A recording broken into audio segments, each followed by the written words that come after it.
करण्यात आलेली आहे। दर्शनाचा मित्र राहुल हंडोरे याला पोलिसांनी बेड्या ठोकलेल्या आहेत। राजगडाच्या पायथ्याशी दर्शना पवारची हत्या करण्यात आली होती। दर्शना राजगडावरती गेली तेव्हा तिच्यासोबत राहुल होता, मात्र गडावरून परतताना राहुल एकटाच होता।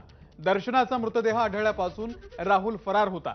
पुणे ग्रामीण पोलिसांची 5 पथकं त्याचा शोध घेत होती। आणि अधिक माहिती घेऊयात, आपले प्रतिनिधी मंदार गोंजारी सध्या आपल्या सोबत आहेत। मंदार, राहुलचा शोध कसा लागला आणि आता पुढची कारवाई त्याच्यावरती कशी होणार आहे?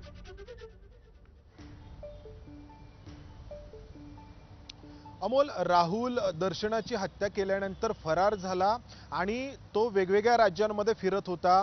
तो आधी मध्य प्रदेशमध्ये त्याचं लोकेशन ट्रेस झालेलं होतं। त्यानंतर तो पश्चिम बंगालमध्ये कोलकात्यामध्ये होता। त्यानंतर हरियाणामध्ये देखील त्याचं लोकेशन ट्रेस झालेलं होतं। तो रेल्वेने प्रवास करत होता आणि सतत वेगवेगळ्या राज्यांमध्ये फिरत होता। त्यामुळे त्याला पकडणं हे पोलिसांसाठी मोठं आव्हान होतं।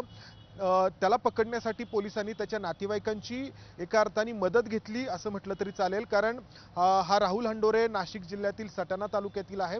त्याच्या नातेवाईकांना पुणे ग्रामीण पोलीस पुण्यामध्ये घेऊन आले आणि या नातेवाईकांच्या मार्फत त्याच्याशी संपर्क साधला जात होता, जेणेकरून मोबाईल नेटवर्कच्या आधारे तो कुठे आहे हे नक्की समजेल। मात्र राहुल हंडोरे वेगवेगळ्या मोबाईलवरून किंवा वेगवेगळ्या सिम कार्डवरून त्याच्या घरच्यांशी संपर्क साधत होता, त्यामुळे त्याला पकडणं हे एक मोठं आव्हान बनलेलं होतं।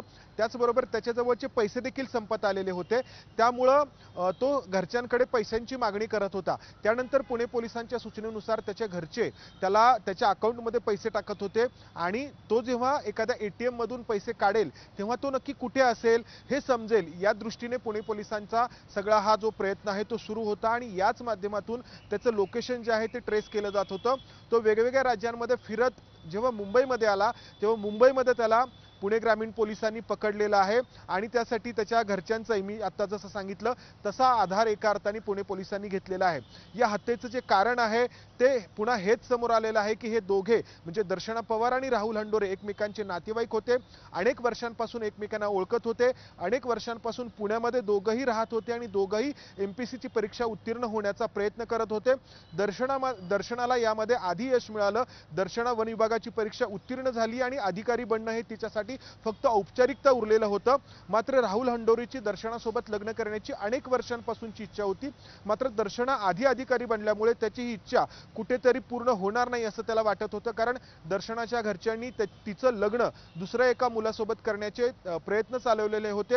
यावरती राहुल हंडोरे हे सांगण्याचा प्रयत्न करत होता दर्शनाला आणि तिच्या घरच्यांना की मला थोडासा वेळ द्या, पुढची जी परीक्षा आहे ती मी उत्तीर्ण होईन आणि मी देखील अधिकारी बनेन आणि मग आमच्या दोघांचं लग्न आम्ही करू। मात्र दर्शना आणि तिच्या घरच्यांकडून याला प्रतिसाद मिळत नव्हता, त्यामुळे राहुल हंडोरे चिडलेला होता आणि त्यामुळे तो 12 जूनला दर्शनाला ट्रेकिंगच्या निमित्ताने राजगडला घेऊन गेला। राजगडच्या पायथ्याला दोघांनी ट्रेकला सुरुवात केली, मात्र पहिल्याच टप्प्यावरती जो सीतेचा माळ म्हणून पहिला टप्पा ओळखला जातो राजगडाचा, त्या ठिकाणी राहुल हंडोरेंनी दर्शनाची हत्या केली आणि त्यानंतर तो फरार झाला। सुरुवातीला तो ही हत्या केल्याचं कबूल करत नव्हता, वेगवेगळी कारणं सांगत होता, मात्र पुणे पोलिसांची 5 पथकं त्याच्या मागावरती होती आणि अखेर त्याला मुंबईतून पकडण्यात पुणे पोलिसांना यश आलंय। अमोल, मंदार, धन्यवाद। दिलेल्या या संदर्भातले अपडेट आम्ही तुमच्याकडून जाणून घेत राहू। तुर्तास धन्यवाद या माहितीबद्दल। आणि बातमीसोबतच बुलेटिनमध्ये घेतो एक छोटासा ब्रेक नंतर आणखी काही बातम्या।